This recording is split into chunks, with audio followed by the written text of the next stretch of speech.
Welcome to the Cheating Wife Stories channel. Do you want to know who it is? She says the moment I step through the doorway. I pause, letting the question hang in the stale afternoon air. My hand is still on the doorknob, keys jangling softly. I came back early, much earlier than she ever expected.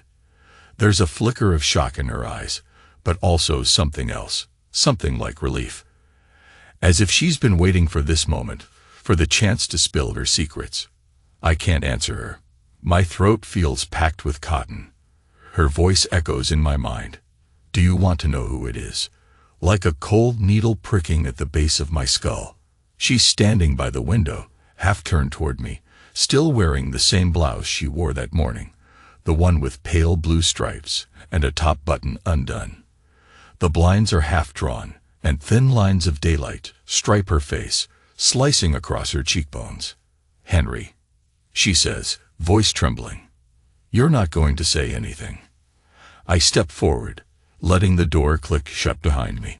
Outside, a car rumbles by, the driver apparently oblivious to the drama unfolding behind suburban walls. Part of me wants to lash out, to demand answers right then and there, to corner her with the kind of cross-examination you see in police shows.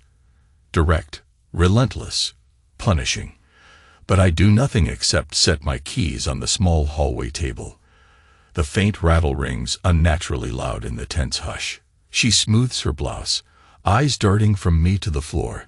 I can see her throat tense as she swallows. I have always known her every nervous habit. How she fiddles with her wedding band. How she tucks her hair behind her ear. How she compulsively checks the time on that slim, silver watch of hers. But now, the ring is absent from her finger, and she's not even wearing her watch. Strange how details like that jump out at you, even when your entire life is collapsing. I'm not sure where to begin. The discovery has been swirling inside my head for days, ever since I found those old folders in the back of our closet. I was looking for utility bills to settle an argument with the power company, but I stumbled onto something far more destructive. Her hospital records from when our daughter was born.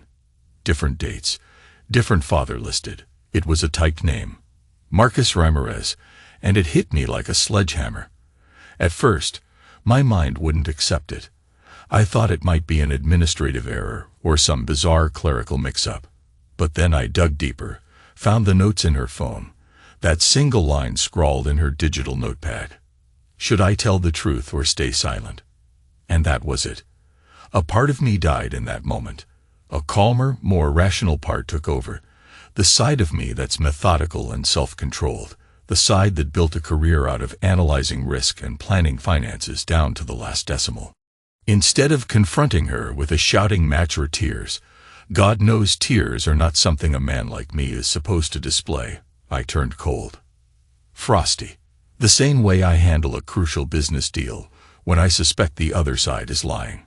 Now here we are, standing in our living room that feels more like a crime scene, with her opening the conversation by asking if I want to know with whom she betrayed me. The tension is almost visible. I can feel my heartbeat in my temples.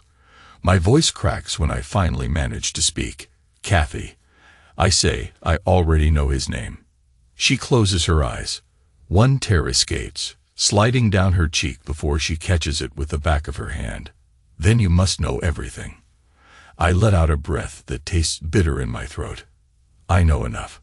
She stands there, unmoving, while I cross into the next room. Our living room is tastefully decorated, with framed photos of us from happier times, our wedding day, a trip to the coast, a Christmas gathering with her parents. I catch sight of those pictures and feel a twist of nausea. How naive I look in them. How sure of my place in the world. My wife stands by the window, her silhouette trembling against the slanted bars of light. I lean on the back of the armchair, wanting something solid beneath my hands. Start from the beginning, I murmur, casting my gaze over the furniture, the walls, anywhere but at her eyes. Tell me how it happened.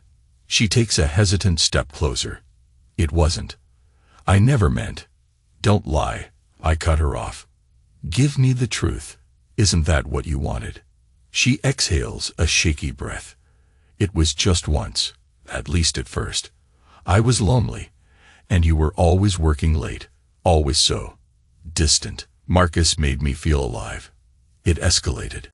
And by the time I realized how wrong it was, I was already in too deep.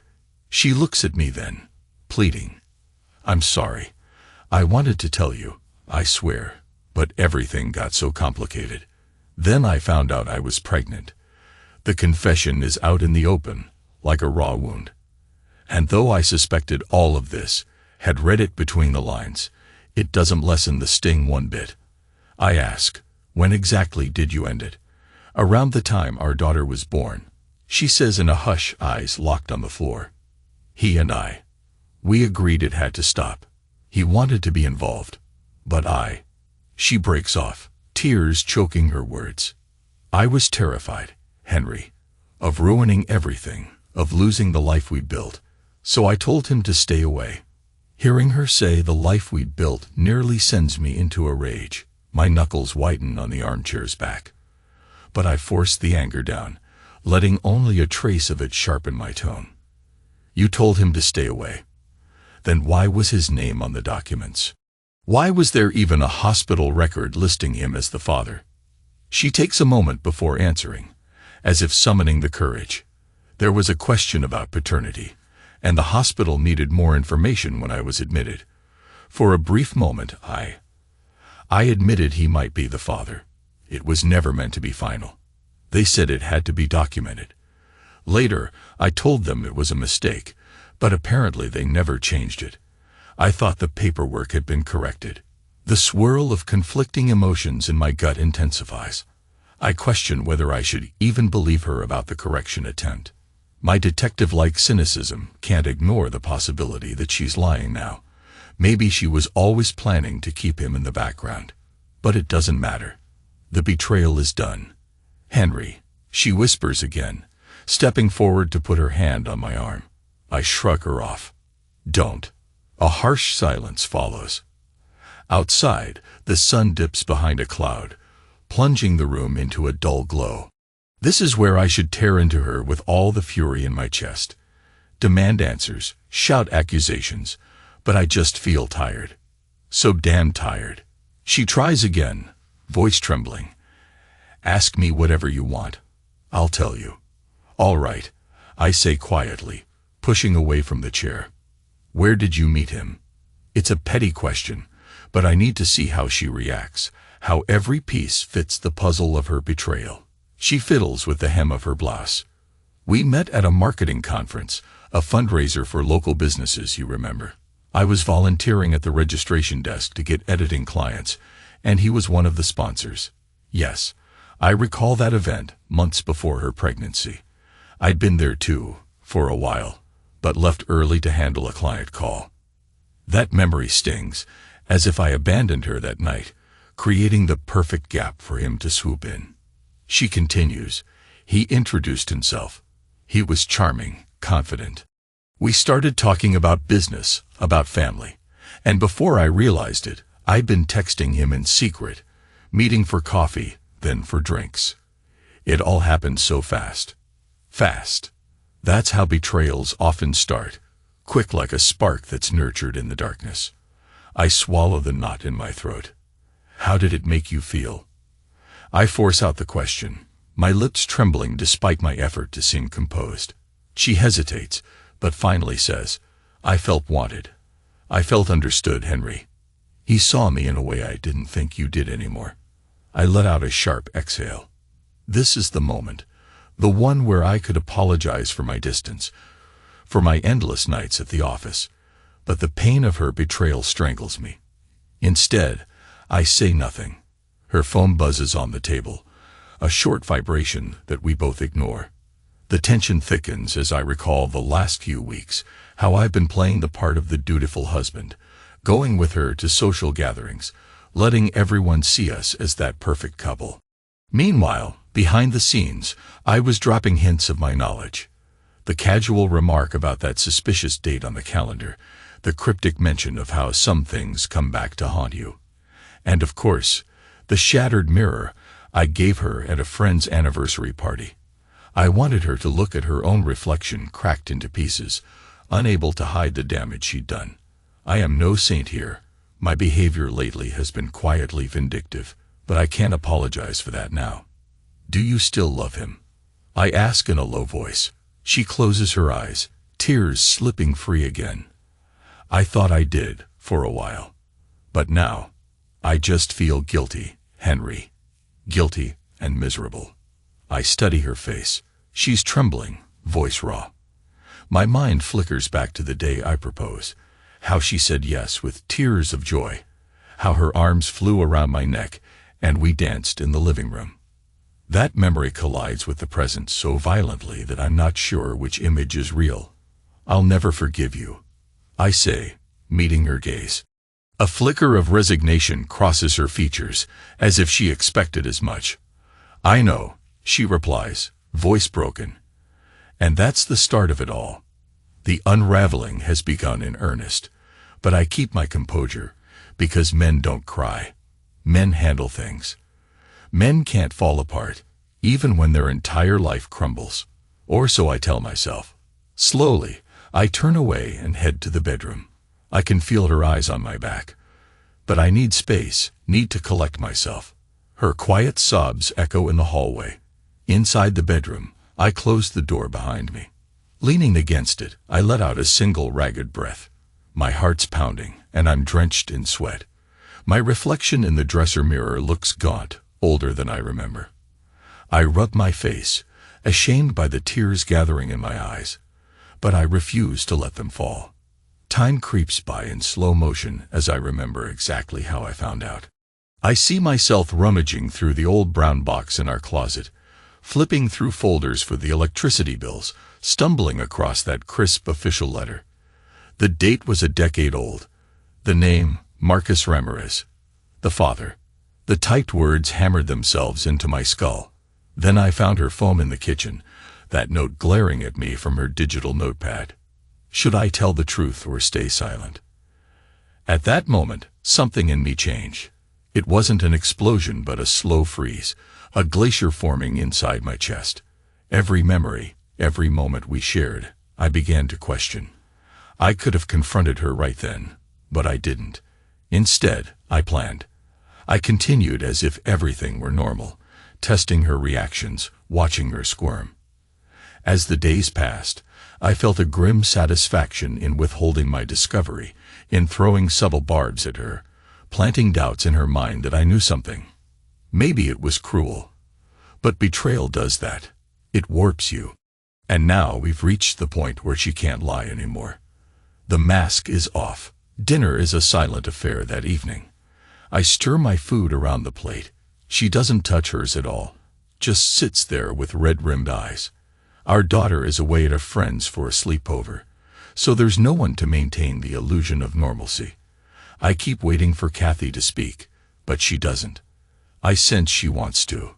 Her gaze flicks up every few seconds, her lips part, but no words come out. I'm stuck in a loop of questions, ones that rattle around in my skull, half-formed. How could she do this? What did I miss? When did everything start to slip away? Am I so unlovable, or was I just unobservant? The answers scare me more than the questions. Eventually, I push my plate aside. I'm going out for a drive, I announce. My voice is flat. She nods, tears brimming. Henry, please, don't shut me out. I almost laugh at that. Isn't shutting someone out exactly what she did to me for years, letting me live under a false assumption? But I say nothing and leave. The door clicks behind me, locking her inside our broken home. Outside, darkness has settled over the neighborhood. The lamppost casts a yellow glow along the sidewalk. I climb into my car, starting the engine without a destination in mind. My chest feels tight. There's an urge to roar, to let out a primal scream. But I clamp it down. I drive aimlessly for a while. My reflection in the rearview mirror is grim. The city lights blur as I recall the day we brought our daughter home. Kathy was so radiant, so full of love and tenderness. Was every moment a lie? Or did her guilt drive her to overcompensate, trying to be the perfect wife and mother. I make a turn onto a deserted side street. The roads are nearly empty. Eventually, I park in the lot of an all-night diner, the neon sign flickering. I step out of the car, the air thick with humidity. My mind replays everything, from the first suspicious hint to the final confrontation earlier.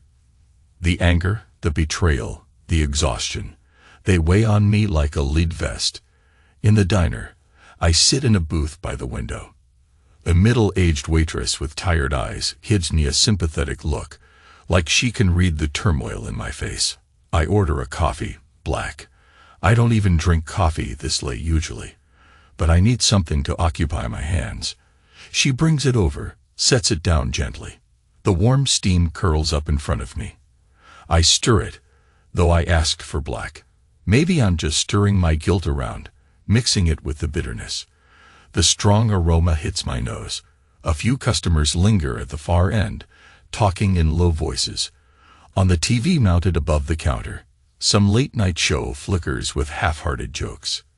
That's when I realize I'm trembling. It's subtle, almost imperceptible, but my hands shake. A swirl of doubt, fury, heartbreak, and humiliation churns in my gut. I feel a sudden surge of resentment that she forced me into this posture, the quiet man stoically nursing a cup of coffee, facing the wreckage of his marriage in solitude. But it's my choice, isn't it?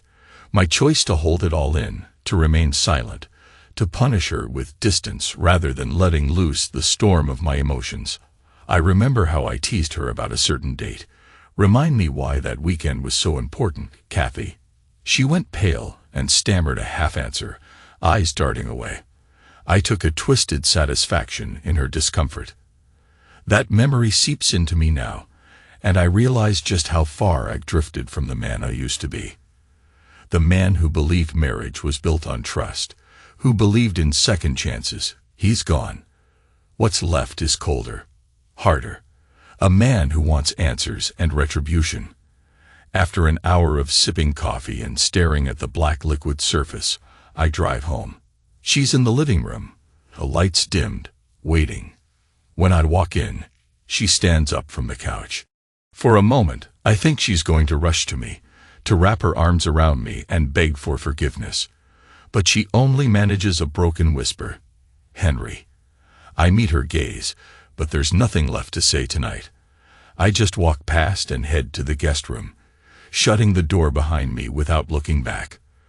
The next days pass in a fog of tension. Our daughter comes home from the sleepover, oblivious to the war zone she's walking into. I plaster on my fatherly smile, ask her how it went, nod politely at her stories about games and pizza. Kathy hovers nearby, wearing the same uneasy smile that never reaches her eyes. If our daughter senses something's off, she doesn't show it. She has school to worry about after all. She's a bright child. Our child, or at least I believe so. I can't let that go. No matter what the hospital records say, I've raised her as my own. But the swirling doubt is there, whispering, she might not be yours. Night after night, I lie awake in the guest room, trying to piece together the timeline of Kathy's affair with Marcus. My mind conjures images of them together, his hands on her skin, her breathless laugh as he touches her. It's an image I can't unsee, a mental picture that claws at my sanity. I bury my face in the pillow, stifling the rage that threatens to break through. Yet, I don't explode. I can't. Something in me is determined to handle this like a carefully orchestrated performance. I remember the words my father once told me. If you lose control, you lose the fight. He was a Vietnam veteran, a man of few words, but he taught me to keep my composure no matter how bad the situation. So I wait, I plan, I watch. My father's old wristwatch ticks away the hours on my nightstand, reminding me that time and patience can be the most devastating weapons. The flashbacks start to plague me more aggressively. Sometimes it's triggered by a smell, her perfume wafting through the hallway, or a sight, like the framed photograph of us at a friend's wedding, dancing as if we were the picture of bliss. Late at night, half lost in restless dreams, I see her in that hospital bed, holding our daughter. The nurse congratulates me, calls me the father, and Kathy's face flickers with an unreadable expression. Did she know, even then, that it wasn't my child? I slip into the old routine. Breakfast with forced small talk, a day at the office with too many phone calls I can barely focus on, coming home to an oppressive silence broken only by the hum of the air conditioner, and in between there are fleeting moments where Kathy tries to approach me. She's timid, regrets on the tip of her tongue, but I shut her down every time. I'm not ready to hear her apologies, her explanations. One evening, I see her tapping away on her phone. My muscles tense. A hideous suspicion flares. Is she talking to Marcus again? Rage flares at the idea that she might still be contacting him. But I don't have proof. Instead of confronting her, I speak in a cool voice. Working late. She jumps, nearly dropping the phone. Her knuckles go white. I'm just responding to an editor, she lies. I say nothing. She sets the phone aside with forced nonchalance. We both know I don't believe her. The tension in the room is suffocating. It's on a Friday night, exactly 2 weeks after the initial confrontation, that the next blow lands. I'm at a veterans charity event, one I promised to attend months ago. Kathy is there, too, because we've always gone to these events as a couple. People see us from across the room and wave, smiling like they're happy to witness a loving marriage. If only they knew. I'm standing with a group of old acquaintances, men who served or whose fathers served, discussing the new programs the charity is funding. Kathy is nearby, sipping a glass of white wine, her posture tense. My phone buzzes. I glance at the screen. A text from a number I don't recognize. We should talk. Marcus. The letters burn into my retinas. For a moment, the chatter around me fades, replaced by the pounding of blood in my ears. Marcus has my number. Of course he does. He probably got it from her, or maybe he's had it for years, waiting for the right time. I excuse myself and slip into a quiet corner. I stare at the text, my thumb hovering over the screen. Part of me wants to ignore it, to keep him in the dark. Another part is curious what he has to say. At last, I tap out a reply. What do you want? 3 dots appear. Let's meet. I think you and I need to talk about Catherine, and about your daughter. A savage flash of anger cracks through me. She is my daughter. I write back. Then my better sense reasserts itself. Instead of continuing the text war, I put the phone away. My hands tremble, sweat pooling on my forehead. When I rejoin the group, I notice Kathy's eyes on me. She sees the storm cloud in my expression, the tension in my shoulders. Her smile falters, and she sets her wine down. She knows who messaged me. I march up to her, my heart thundering. In a low voice, I say, "He just texted me." She pales, clutching the stem of her glass. "I'm sorry. I didn't know he would." "Save it," I hiss. The forced pleasantries around us continue, a swirl of polite conversation and gentle laughter from other guests. To them, we appear to be sharing a private marital moment. If only they knew the truth. "Did you tell him to do this?" She shakes her head frantically. "No, I swear." I search her face. There's genuine fear in her eyes. Maybe she's telling the truth. Maybe not. Right now, I don't care. My thoughts turn to one thing. What does he want from me? I manage to keep appearances at the charity event until the scheduled photo op, standing next to Kathy, both of us forced to smile for the cameras. We look perfect in the pictures. Well-dressed, arms around each other, the model of a devoted couple. I can practically taste the irony. Later, at home, I confront her in the hallway, my voice low and controlled. Why is Marcus reaching out to me now? What the hell changed? She opens her mouth, closes it, then finally speaks. He's been wanting to talk to you ever since he learned you found the hospital records. He feels he deserves some sort of right to explain himself. Or to see. She can't finish the sentence. My pulse drums in my ears. He doesn't get any rights here. I hiss, my voice trembling. This is my family. Or it was, until you decided to share it with him. She winces, tears forming again, but I storm away before she can voice another apology.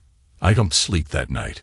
I'm haunted by an image of Marcus, a man I've met only once, in passing, at some bland networking event, not even remembering his face. My anger intensifies. In my restless dreams, I see him in our bedroom, mocking me, claiming my daughter. My fists itch to smash something. By morning, I've made a decision.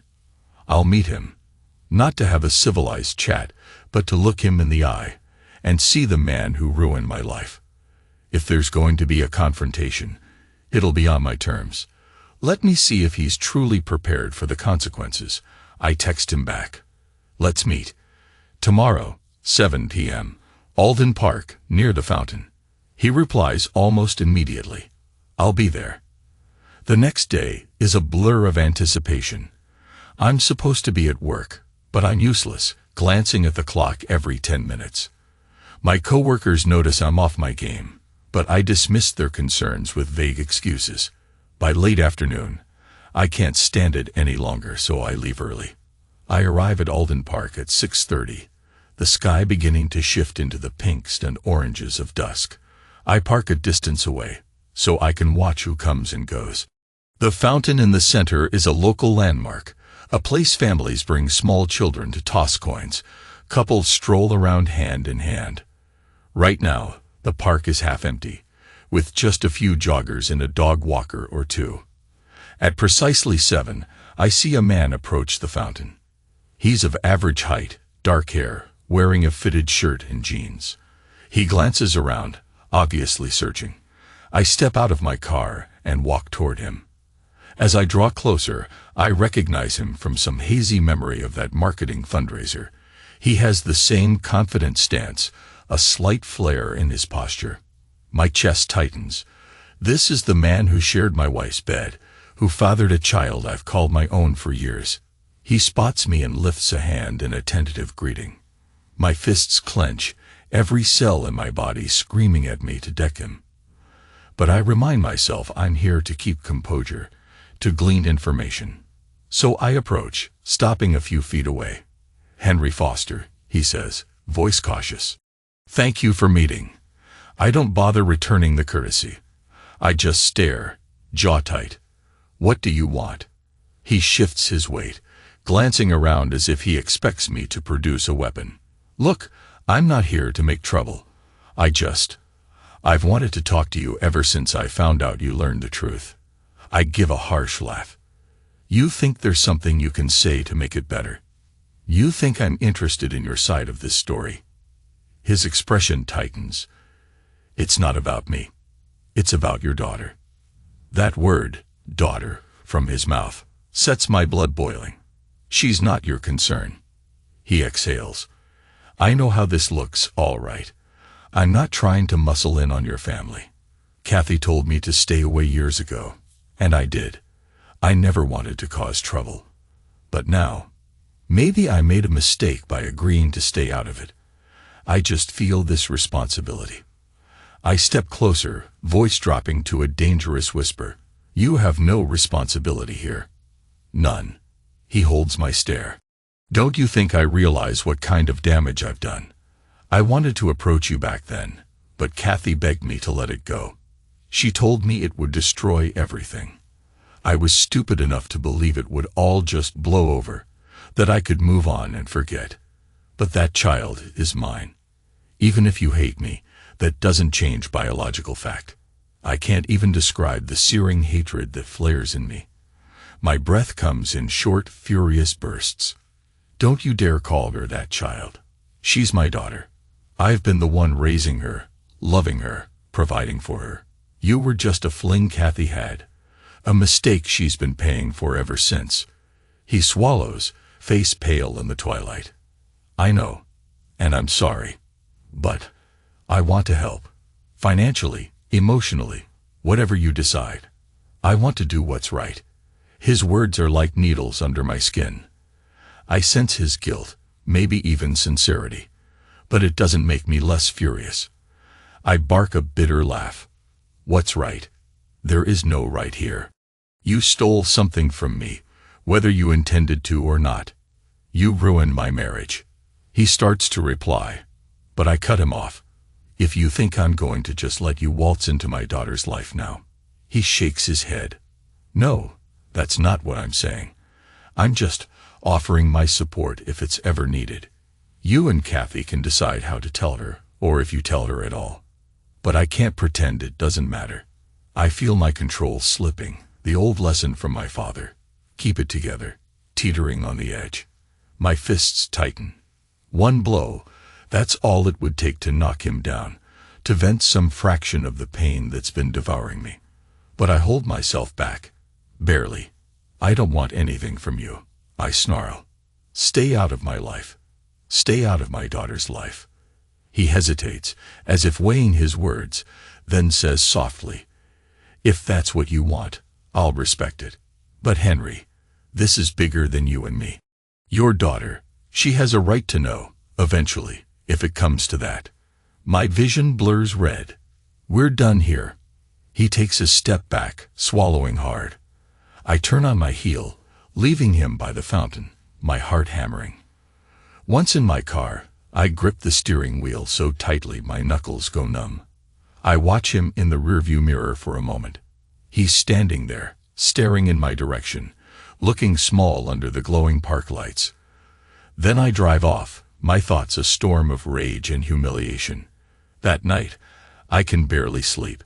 When the alarm goes off at dawn, I lurch out of bed, dress mechanically, and decide to head to the local gym. Boxing. That's what I need. Something physical to release the fury. At the gym, I tape up my hands, slip on the gloves, and go at the punching bag with everything I have. Each strike lands with a jolt, sweat pouring down my back, breath ragged. My muscles scream, but I keep hitting until exhaustion forces me to stop. The image of Marcus's face keeps flashing in my mind, the pity in his eyes. The nerve of him, talking about my daughter. I slam the bag once more, letting the chain rattle. Somewhere underneath the anger is another emotion, doubt. He had a point. Sooner or later, maybe she'll need to know. Maybe the truth will come out. But not now. Not while I can still keep it hidden. She's innocent. Why drag her into this mess? Let her keep believing we're a normal family, at least for a bit longer. Let me figure out how to handle it. I wipe my face with a towel, chest heaving.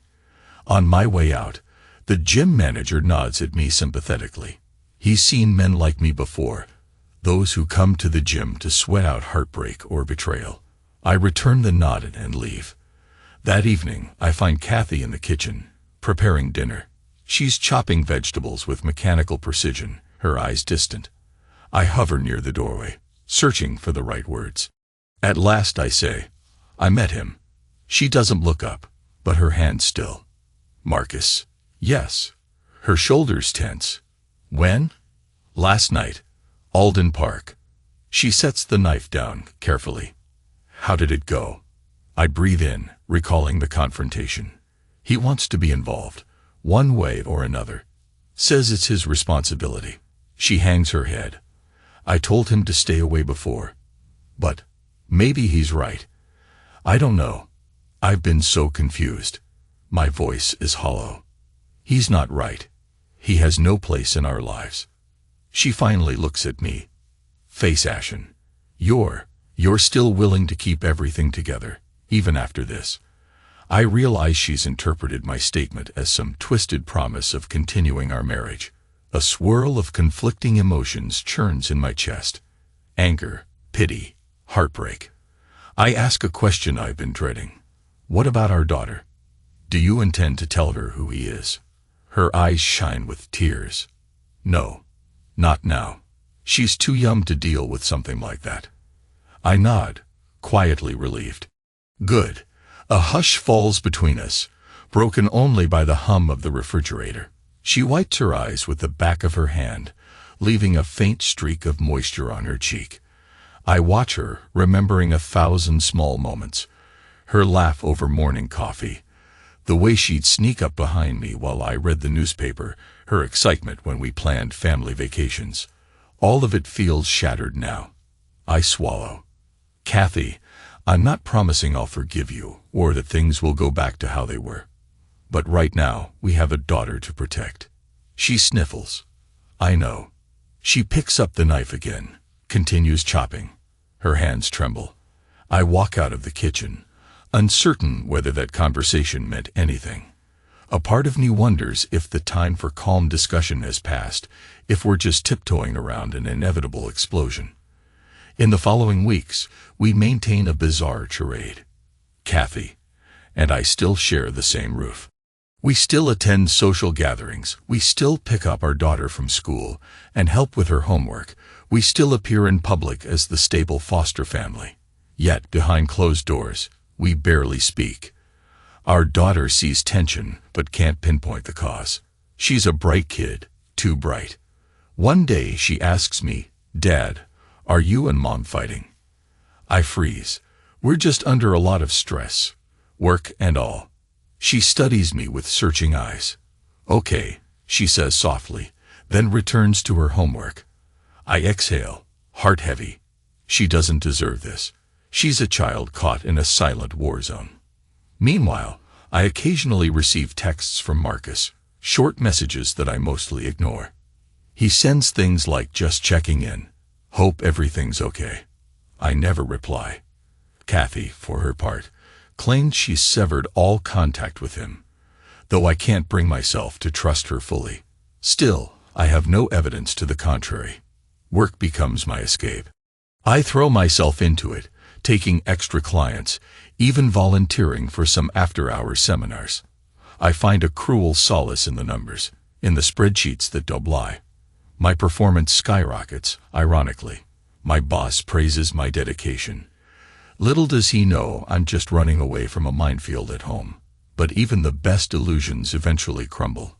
The day it all comes crashing down, I'm dressed in my best suit, ironically for a city council event.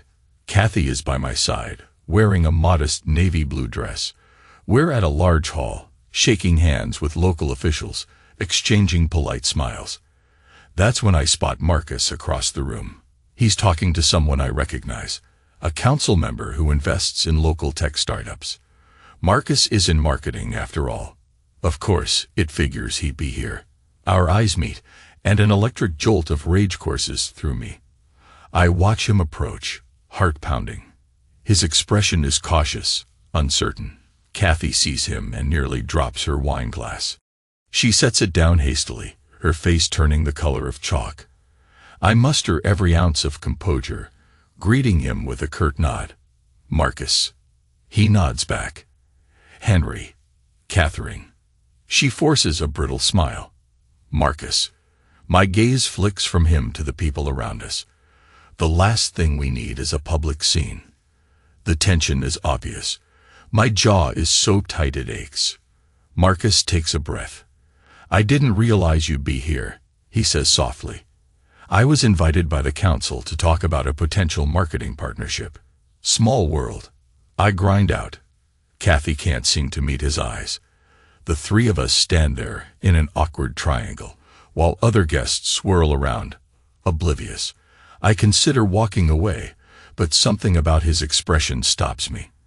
It's apologetic, maybe even desperate, but I don't want his apologies. He clears his throat. "Listen, Henry, Catherine. I've kept my distance, but I'd like to have a proper conversation sometime soon about how we're handling all this. I can't keep showing up at events, running into each other, pretending nothing happened." Anger flares in me. "That's exactly what we're going to do," I say, forcing a venomous smile. "Pretend nothing happened." He shakes his head. "That's not healthy." I take a step closer, voice low. "Don't tell me what's healthy. You're the one who slept with a married woman." Marcus bristles, guilt and frustration warring in his eyes. I'm not proud of it.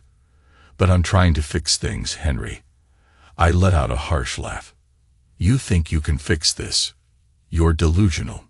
The tension escalates. Kathy glances around, fear etched on her features. She touches my sleeve gently. "Henry, let's not do this here. People are watching." I turn on her, my voice trembling with suppressed fury. "Don't you ever tell me to keep quiet. You're as much to blame as he is." Her eyes well with tears. Marcus tries to interject, but I shoot him a glare that could kill. My hands clench at my sides, the urge to deck him surging once more. But a sense of self-preservation halts me. We're in a public venue, full of city officials. A scandal here would be catastrophic. For me, for her, for everyone. Instead, I force a brittle smile, stepping away. "I need some air," I mutter. I leave them standing there and hurry out to the foyer. My heart hammers as I pass by curious onlookers. Outside, the night air is cool, but my skin burns. I lean against a pillar, trying to steady my breathing. Then I hear footsteps. Kathy has followed me out, hugging herself, her face streaked with tears. She stands a few feet away, silent for a moment. I glare at her. "Go back inside. We don't want people talking." She shakes her head, tears falling. "Henry, please. I'm sorry. I never wanted it to come to this." I bark a hollow laugh. "And yet here we are." She steps closer, ignoring the risk of being seen. "I still love you," she says, voice trembling. "I know you might not believe that, but it's the truth. I wish I could take it all back. I wish I could turn back time." I stare at her, the bitterness in my soul surging. "Time can't erase this. You gave him something you should have saved for us. Our marriage, our trust." She covers her mouth to stifle a sob. I know. A chaotic swirl of rage, grief, and twisted affection fights inside me. For a second, I want to cradle her in my arms, to mourn what we lost, but my pride won't let me. Men don't break. Men stand tall. Men handle it. So I remain stone-faced, even as a tear slides down my own cheek. Unwanted, humiliating, she sees that tear and reaches out. I turn away. "Go inside." I repeat, swallowing the lump in my throat.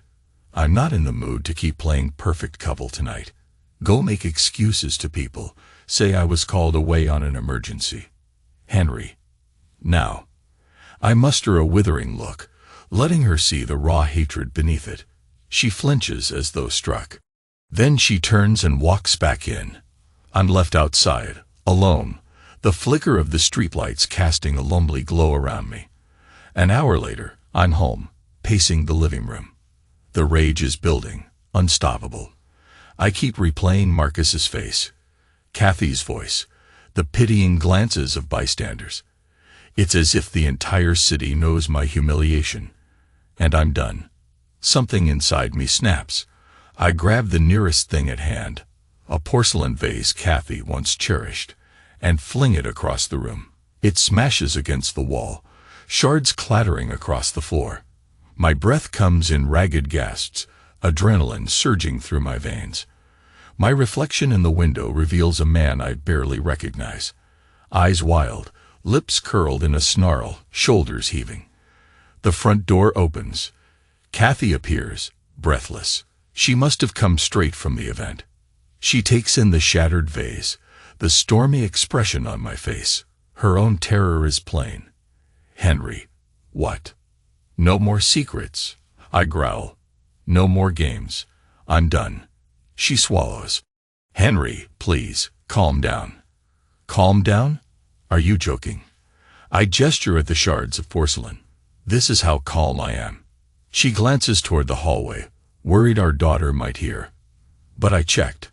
Our daughter is at a weekend school retreat. It's just us. Us and our mutual destruction. You can't keep punishing me like this, she pleads. I've said I'm sorry 1,000 times. I know it's my fault. But please, we have to find a way forward. If not for us, then for. Don't say her name, I warn, pointing a trembling finger. Just don't. She stares at me, pain flickering across her features. Henry, I'll do whatever it takes. I exhale shakily. My heart is a drum. For a moment, I recall the vow I made when we got married. Till death do us part. Is this the death of our marriage we're facing, Or is it some twisted resurrection? I move past her, heading to the bedroom, throwing open the closet. She trails behind me, confusion etched on her face. I yank down the old cardboard box, the same one that contained her hospital records, the folder with the typed name, Marcus Ramirez. I open it, letting the pages spill out onto the bed. "You want to see what I've been living with?" I ask, my voice shaking. "Here it is. Proof of your affair. Proof that our daughter might not be mine." I stared at these documents so many times I see them in my sleep. Her hand flies to her mouth. She sees her name on the forms, the scribbled notations, the date that doesn't match the timeline we'd always given friends. Tears stream down her cheeks. "Henry, do you have any idea what it's like?" I continue, voice rising, to look at those words, that name, over and over, to wonder if everything in my life is a lie. She's sobbing openly now, but I can't stop. Years of repressed emotion boil up. I snatch the folder and hurl it across the room, scattering papers. She jumps, hugging herself, tears rolling. "Henry, I'm begging you," she rasps. "Don't destroy us like this." I laugh, a hollow, humorless sound. "Destroy us? You did that the moment you opened your legs for him." The words are cruel, and I know it. The pain on her face is excruciating to witness, but I'm beyond caring. I want her to feel a fraction of the agony that's consumed me. Suddenly, she collapses onto the bed, sobbing uncontrollably. I stand there, trembling, as the fury drains from me in a flood of exhaustion. The sight of her so broken and helpless stirs an unwanted pity in me. But I clench my jaw, reminding myself that pity changes nothing. I turn away. My voice comes out ragged. "I can't do this anymore." She lifts her tear-streaked face. What are you saying?" "I'm leaving," I say, the decision forming in my mind at that instant. "I can't be in this house, in this sham of a marriage. Not right now." She tries to stand. "Henry, no. We can talk." I cut her off. "Talk? We've been talking in circles. You had your chance to talk years ago, Kathy. You didn't. Now, I need a way out." She surges toward me, grabbing my arm. I shake her off gently but firmly. Her eyes are wild with desperation. "Please, think of our daughter. She can't lose you. Not like this." I hesitate. Of course, I love my daughter more than anything. But staying in this house, in this seething mass of lies and half-truths, is destroying me. I have to get out, or I'll drown in resentment. "I'll be back," I say, voice tight. I won't abandon her, but I need time. I can't look at you without seeing him, without seeing what you did. She collapses to the floor, sobbing, as I grab an overnight bag and shove clothes inside. My heart feels like it's being ripped out. But I keep going. Men handle their business. They don't get paralyzed by emotion. In minutes, I'm at the door. Kathy begs me not to go, tears glistening on her face. But I turn the knob. "I'm sorry," I say, and I slam the door behind me. I drive endlessly for hours, the city lights blurring past. I end up checking into a modest motel off the highway, a place with flickering neon signs and a vaguely sour smell in the lobby. The room is small. A bed, a worn chair, a desk with a lamp. I collapse onto the mattress, staring at the ceiling. For days I live like that, shuttling between work and the motel, ignoring calls from Kathy. I keep in touch with our daughter through occasional texts, telling her I'm on a business trip. I hate lying to her, but the alternative is explaining the unexplainable. She's only a child. Why burden her with adult sins? My plan is to remain there until I can figure out my next step. But nights are brutal. Alone, I can't hide from the memories, the regrets. Everything reminds me of Kathy's betrayal. And yet, I also think about the good times, which is sometimes even more painful. One evening, my phone rings. It's Mark, my younger brother. We talk occasionally, though we're not especially close. I guess the news of my meltdown has reached him somehow. Maybe Kathy called him. He invites me over for a beer. I'm reluctant, but the motel room's four walls are suffocating, so I agree. I find myself on his back porch, a humble little space with a grill and a couple of folding chairs. He offers me a cold one, eyes flicking over my exhausted appearance. "You look like hell, Henry," he says, not unkindly. I pop the tab on the beer and shrug. "Yeah, well." He takes a seat. "Kathy called me. Said you left." I nod, sipping my beer. That about sums it up. He hesitates. Want to talk about it? I stare at the can. For a second, I'm tempted to unleash everything. But the words stick in my throat. I'm not used to showing vulnerability, not even with family. At last, I say quietly, "She cheated. And there's a question about our daughter's paternity." His eyes widen. "Jesus, Henry." I swallow. "Yeah." A heavy silence. Then he exhales. "That's rough, man." I'm sorry. The simplicity of his words grates on me. Sorry is too small a word for what I feel. But I can't blame him. What else is there to say? We sit in silence for a while. The beer goes down in a rush, the carbonation stinging my throat. Crickets chirp in the distance, a steady nighttime chorus. Finally, Mark speaks again. "What are you gonna do?" I shake my head. "Don't know. Part of me wants to walk away forever, but she's my little girl, whether we share DNA or not." He nods. "You love her, obviously." "Of course." He studies my face. "Then maybe that's the starting point. Not Kathy. Not the betrayal. Your daughter. Make decisions that'll protect her." A lump forms in my throat. It's a straightforward truth, one I've been avoiding. The anger, the pain, none of that changes my responsibility to the child I've raised. We talk a bit more, though mostly we sit in silence, finishing our beers. The next day, I return to the motel, mind churning. Eventually, a plan forms. It's not a plan for reconciliation, and it's not a plan for peaceful coexistence with Marcus. It's a plan for revenge. The final, quiet, cold kind that leaves no room for second chances. But I need to be careful. My father used to say, "Revenge is best served freezing." You let your enemy think you've given up or moved on, then you strike when it hurts most. And I realize I've already set the stage for that.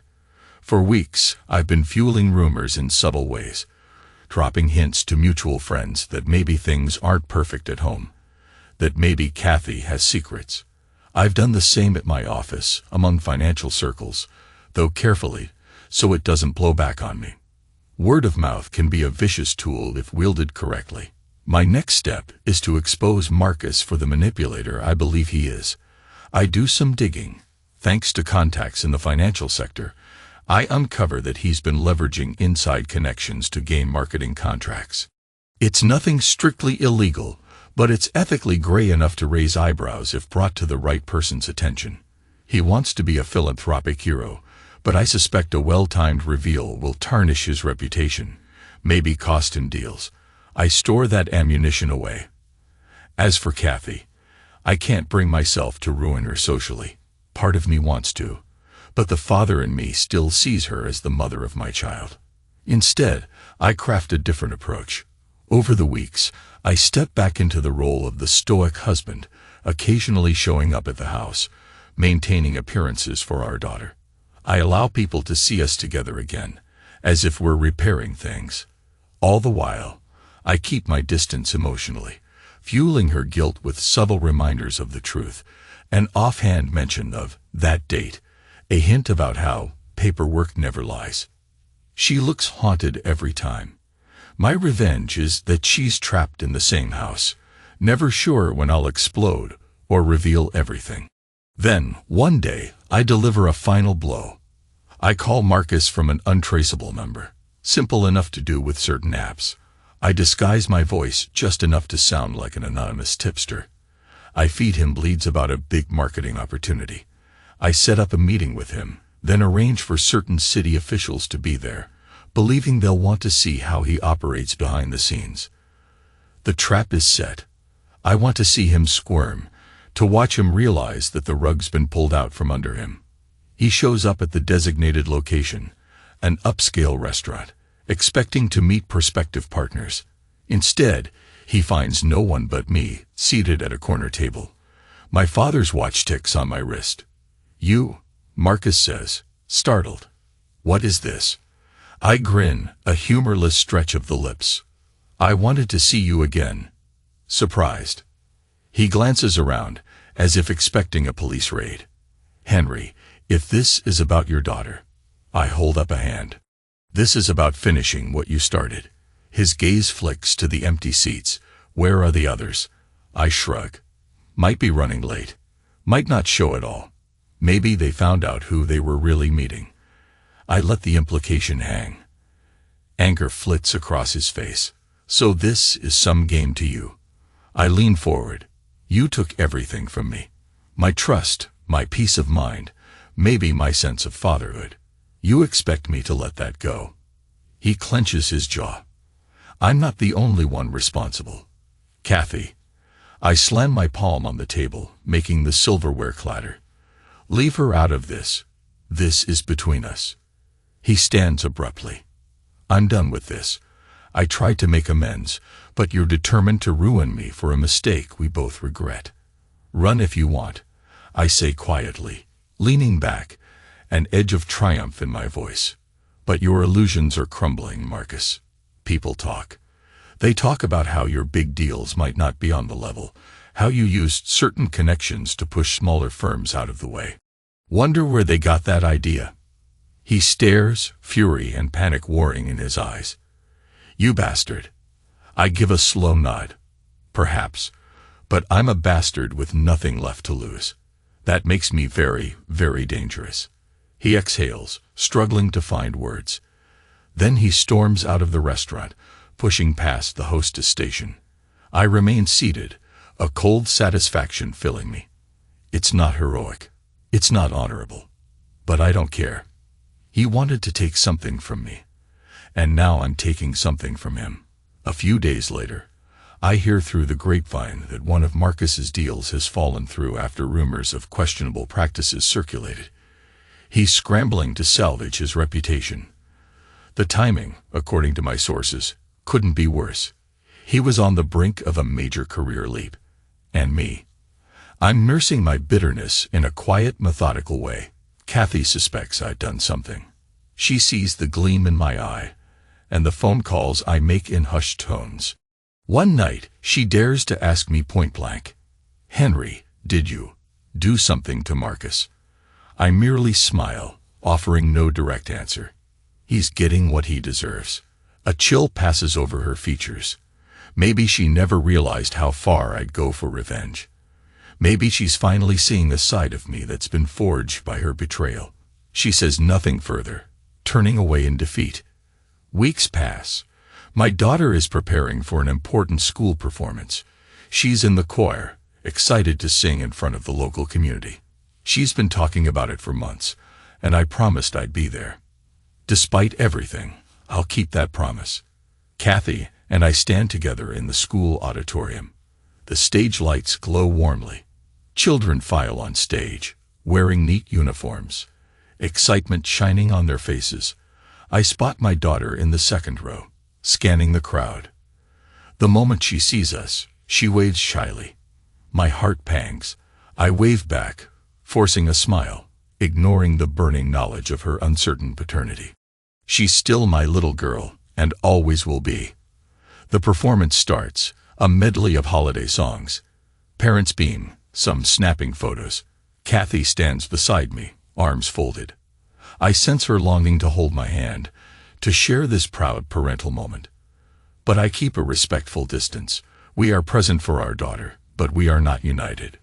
During the final song, I feel an odd tightness in my chest.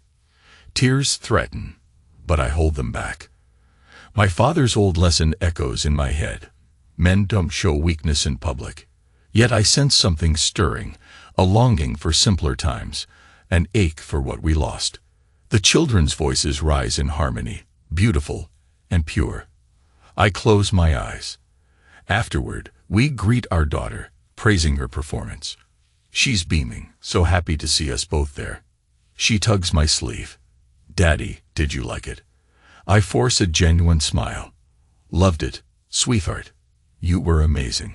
Kathy smiles too, though her eyes are watery. Our daughter throws her arms around me in a hug.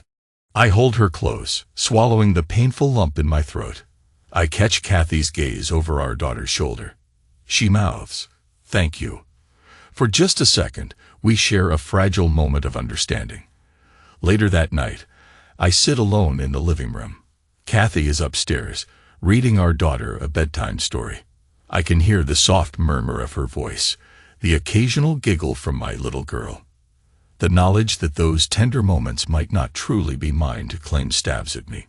On the coffee table, my phone buzzes. A text from an unknown number. I give up. "You win." No signature, but I know it's Marcus. I stare at the screen, feeling no elation, only a hollow ache. My revenge was thorough, but now that he's defeated, does it fix anything? I still bear the scars of betrayal. Kathy and I are strangers sharing a house. My pride is intact, yet my heart is in tatters. I step outside onto the porch. The night air is cool, stars scattered across the sky. I exhale, pondering what comes next. I wanted revenge, and I got it. But the bitterness remains, a constant companion. I wonder if a man can ever truly rid himself of the stain of betrayal, or if it lingers in the soul forever. Kathy joins me a few minutes later, arms folded against the chill. We stand side by side, silent. Finally, she speaks. She's asleep. I nod, still looking at the stars. She hesitates. "Henry, I know things can never be what they were, but I just want to say I'm sorry. For everything." The words hang in the air. Once, I would have given anything to hear them. Now they feel too late, but I nod anyway. "I know." I murmur. She reaches for my hand tentatively. I don't pull away, but I don't grasp hers in return. We stand there, almost touching, yet so far apart. The quiet is heavy with all that remains unsaid. Eventually, I speak. "Marcus texted me. He's done. He won't bother us again." She breathes out, her shoulders sagging with relief. "Thank you," she whispers. I laugh softly. No humor in it. "Don't thank me, Kathy. This whole thing, it's a mess neither of us can truly fix." She looks down, tears glistening again. I know. We remain there, staring into the darkness. My mind drifts to the future, what it holds for our daughter, for us. I'm too exhausted to keep fueling my hatred. Part of me just wants to find a quiet acceptance, but another part rages that I must endure this half-life, this knowledge that my wife's betrayal has no real closure. Eventually, I pull my hand away. She doesn't resist. We step inside, turning off the porch light. The living room is dim, and for a moment, we stand in the shadows, silhouettes in the faint glow from a street lamp outside. I turn to her, voice trembling. "I won't speak a word of this to anyone, but don't ever forget that I know. This is your burden to carry." She swallows hard. I understand. In that moment, I see the old mirror I gifted her weeks ago. The one with a cracked spider webbing across the glass. She's placed it on a small side table, as if trying to remind herself daily of what she's done. Our reflections in that fractured surface seem to merge, then split apart. Two broken people bound by a secret. She goes to the stairs, pausing as if waiting for me to say something else. I don't. Finally, she ascends, each step creaking underfoot. I remain in the darkness. Time passes. Days blend into weeks, weeks into months. Life continues its routine, but everything is tinted by a cold undercurrent. Kathy and I navigate the motions. We share holiday events, keep a stable front for our daughter. We rarely speak of Marcus or the betrayal. When we do, it's in terse, clinical tones, as if discussing a bad dream. One night, after a particularly draining day at work, I find myself in the living room, standing before the fireplace where we used to celebrate Christmas with such joy. Kathy enters, noticing the faraway look on my face. "Henry?" she asks softly. I turn, seeing the worry etched in her features. "I'm thinking about everything." My voice is tired. She steps closer, an odd glint of determination in her eyes. "I know we've been stuck, and maybe that's how it'll be. But can we at least try to find peace? For her sake." I stare at the flickering embers in the fireplace. "Peace," I echo. "Is that even possible?" She touches my arm, her fingers tentative. "We can't erase what happened. But maybe we can bury it. Live with it, the way people live with old scars. They fade, but never disappear." I consider her words. My father's watch ticks on my wrist, a reminder that time marches on, regardless of our wounds.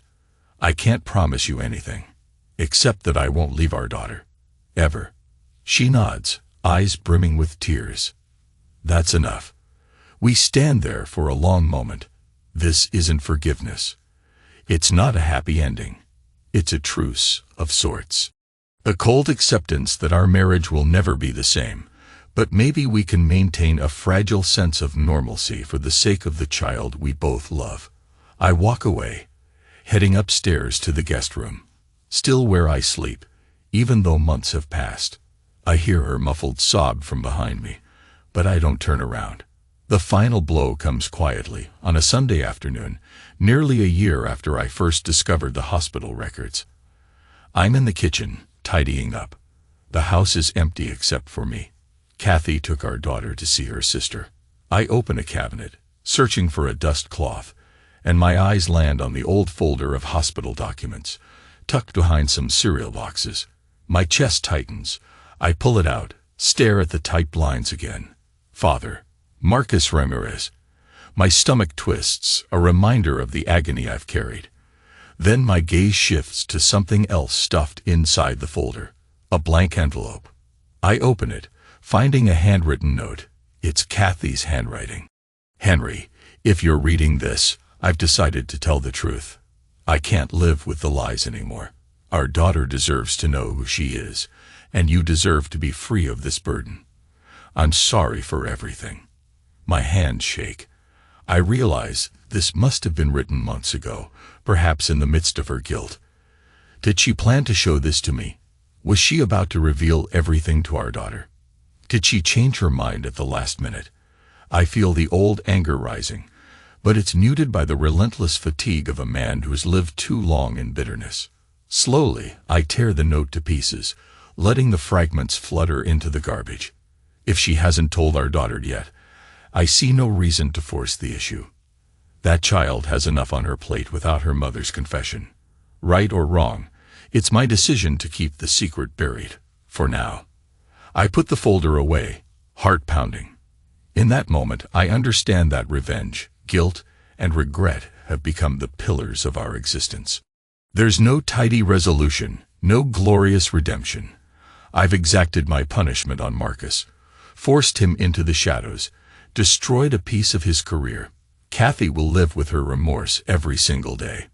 And I'll remain that stoic figure, the father who might not be a father, the husband whose marriage is a hollow shell. That night, I dream of standing on a stage with my daughter singing, but the lights dim, and I realize the seats in the auditorium are empty. Only Kathy stands in the shadows, watching, tears coursing down her cheeks. I try to reach for her hand, but there's a crack in the stage floor, widening until it separates us. She fades away, leaving me with the echo of children's voices that turn to static. I wake in a cold sweat, heart hammering. Outside the window, the moon hangs low, casting silver shadows on the floor. I press my palms against my eyes, struggling to steady my breathing. In the hush of the night, I feel the finality of it all. There's no going back to the man I was, no undoing the betrayal, no reclaiming the innocence of a trust I once cherished. But one thing remains, my daughter. The reason I continue.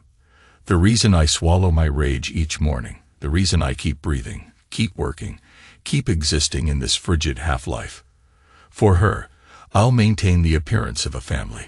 For her, I'll stand beside the woman who broke me, wearing a stoic mask. That is my silent revenge as well. Kathy will never forget that, I know. She'll watch me day by day, waiting for the moment I finally speak the truth to the world. But it won't come. Instead, I'll let her live in fear, the same way I lived in betrayal. She'll see me at gatherings, quiet and composed, the perfect husband on the surface. And every so often, I'll drop a comment about the importance of honesty, or the day everything changed. Twisting the knife just a little deeper, just to remind her of the secrets we share. I do it because I've gone too far now. I'm not the man who forgives. I'm the man who endures. The man who stands as an example of composure in the face of ruin. The final line in this tortured script is simple. She can only pray I never open my mouth, never unleash the truths that could shatter our daughter's world. And that is how I regain a semblance of power, by holding that sword of truth over her head always. Night fades into morning. I rise from my bed, wash my face, stare at my reflection in the bathroom mirror. My eyes are hollow. The lines around my mouth are deeper, etched by countless sleepless nights. But I put on my clothes, comb my hair, and prepare to face another day. Because that's what men do. We keep walking forward, no matter how broken we are inside. Downstairs, the sun streams through the windows. Kathy and our daughter return from their outing soon after. I greet my little girl with a warm hug, ignoring the pang in my chest. Kathy stands behind her, watching, guilt etched on her features. She says nothing, but our eyes lock in silent understanding. The world still sees us as that picture-perfect couple, the stable family from Texas. Only we know the truth behind the scenes. The secrets remain buried, and the tension is a permanent fixture. Kathy helps our daughter with a school project at the kitchen table. I stand in the doorway, arms crossed, watching them. My daughter laughs as she glues pictures onto a poster, delighted by the simple task. Kathy smiles encouragingly, brushing a strand of hair from her face. It's a tender scene, one that would make for a lovely family photograph. But inside me, that glacier of cold remains, unstoppable. I feel no warm stirring of forgiveness, only a resigned acceptance. In the end, I haven't chosen love. I've chosen silence and control. And so I remain, her husband, her punisher, the guardian of a secret that trembles at the edge of every sentence. The rest of the world sees a strong man who stood by his wife, who overcame a storm and kept his family intact. Let them believe that. Let them idolize the stoic father who never wavered. But Kathy knows better. She knows I'll never truly come back to her. My eyes hold the chill of a man who's been betrayed, a man who will not speak of it, but will never forget. She knows that at any moment, I could end everything with a single sentence, a single revelation. That fear will be her companion, the same way regret is mine. This is our final arrangement. An existence built on quiet tension. There is no thunderous showdown, no dramatic meltdown in front of friends and neighbors, just the slow, grinding attrition of everyday life, with a secret burning at its core. A secret that, if exposed, would cut us all to pieces, and so I carry that secret in silence, wearing it like a second skin, because it's all I have left. I am no longer the man I was, nor do I want to be. I am something else now, something colder, harder, and in a twisted way, stronger. I've learned that tears are a privilege I can't afford. I've learned that trust can be shattered in an instant, never to be mended. And still, I stand at our daughter's side, guiding her through the years, forging a future for her that will never know the weight of this betrayal, at least, not from my lips. She deserves peace, even if I can't have it. In the end, that's how it goes. There's no neat closure, just the echo of a vow we once made. Till death do us part. Yet death doesn't always come in the form of a last breath. Sometimes it arrives in the shape of an old folder, a hospital record, and a confession locked behind silent lips. And that silent truth is the heaviest coffin a man can carry.